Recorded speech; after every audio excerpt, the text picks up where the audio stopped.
কিন্তু বৃষ্টির ভ্রুকুটির মধ্যে কিন্তু রাজ্য জুড়ে উৎসবের মেজাজ। কলকাতা থেকে জেলা মণ্ডপে মণ্ডপে ভিড়, আর চতুর্থীর রাতে মণ্ডপে মণ্ডপে একেবারে জনজোয়ার। সাবেক থেকে ভিড় টানছে পুজো মণ্ডপগুলো। আর বিভিন্ন পুজো মণ্ডপ থেকে আজকে সকাল থেকে আমাদের প্রতিনিধিরা ঘুরে বেড়াচ্ছেন। কাশী বসলেন, উত্তর কলকাতার একদম পুরনো পুজো, সেই কাশী বসলেন থেকে আমাদের প্রতিনিধি রয়েছে সুস্মিতা, রয়েছে কাশী বসলেন থেকে, আর সন্তোষপুর লেকপল্লী থেকে রয়েছে সান্নিক। প্রথমেই সুস্মিতার কাছে যাব, কাশী বসলেনের পুজো নিয়ে একটুখানি কথা বলবে এবং অবশ্যই পুজো মণ্ডপের সকাল থেকে কি ছবি, কারণ কাশী বসলেন এবারে ৮৮তম বছরে পদার্পণ করেছে এই পুজো এবং তাদের এবারের থিম কিন্তু পাকদণ্ডী।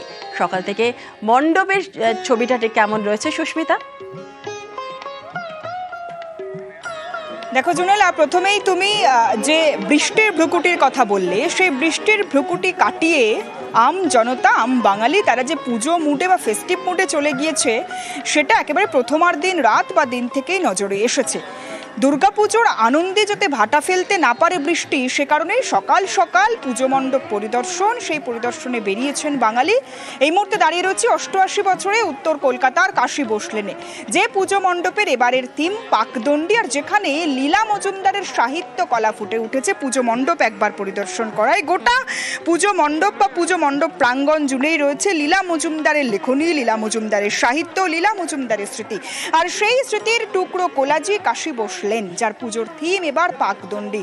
মায়ের বোধন আজই মাঝরাতে রয়েছে এবং সেই কাজ ইতিমধ্যেই শুরু হয়েছে এবং গোটা পুজো প্রাঙ্গণের আশেপাশে যে বাড়ি রয়েছে, সেই বাড়িগুলিকেও সুন্দরভাবে ব্যবহার করেছেন শিল্পী অনির্বাণ দাস।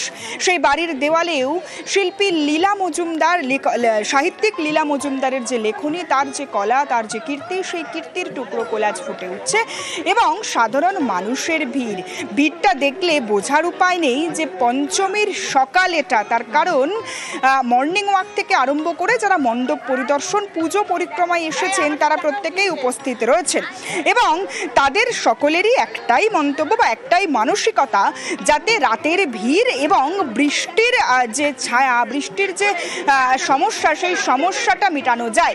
এবং দেখতে পাচ্ছ একেবারেই ছোট ক্ষুদে সদস্য, তারা যেমন রয়েছে পরিবারের ক্ষুদে সদস্য থেকে পরিবারের একেবারে সিনিয়র, তারা প্রত্যেকে রয়েছে। কথা বলবো, হঠাৎ করে একেবারে পঞ্চমীর সকালেই মণ্ডপ পরিদর্শন। সকালবেলা আমরা এই কারণে এসেছি যে ফাঁকা পাই, যাতে সন্ধ্যেবেলা আসলে এত ভিড় হবে, হ্যাঁ, আর ছোট্ট বেবি নিয়ে ওই জন্য আমরা ভোরবেলা এসেছি, যাতে মানে ফাঁকা পায় না, সন্ধ্যেবেলা প্রচন্ড ভিড় হয়ে যায়। ভিড় এড়ানোর জন্য সকাল সকাল মণ্ডপ পরিদর্শন। আরো একবার কথা বলার চেষ্টা করি, সকাল সকালই মণ্ডপ পরিদর্শন কেন? কারণ কি বৃষ্টি, যাতে একটুখানি বৃষ্টি না পাই, ভিড়টা কম পাই, ফাঁকা পাই, সেই জন্য আমাদের সকাল সকাল আর কি পরিদর্শন করা।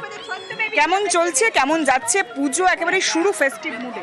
ভেবেছিলাম তো বৃষ্টি হবে, খুবই খারাপ যাবে, কিন্তু ঠাকুরের আশীর্বাদে ঠিকঠাক আছে, ওয়েদার এখনো ভালোই চলছে, খুব ভালো। মা দুর্গার আশীর্বাদে পুজো এমনই কাটুক, সকলের প্রার্থনা করছেন আবারও বৃষ্টির ভ্রুকুটি যাতে না ফেস করতে হয়, বৃষ্টি যাতে ঠাকুর দেখার পথে, পুজো পরিক্রমার পথে কোনোভাবেই অন্তরায় হয়ে না দাঁড়ায়। বোঝাই যাচ্ছে কাশী বসলেনের পুজো জুড়ে আছেন বাঙালি প্রিয় সাহিত্যিক লীলা মজুমদার। কাশী বসলেনের পাশাপাশি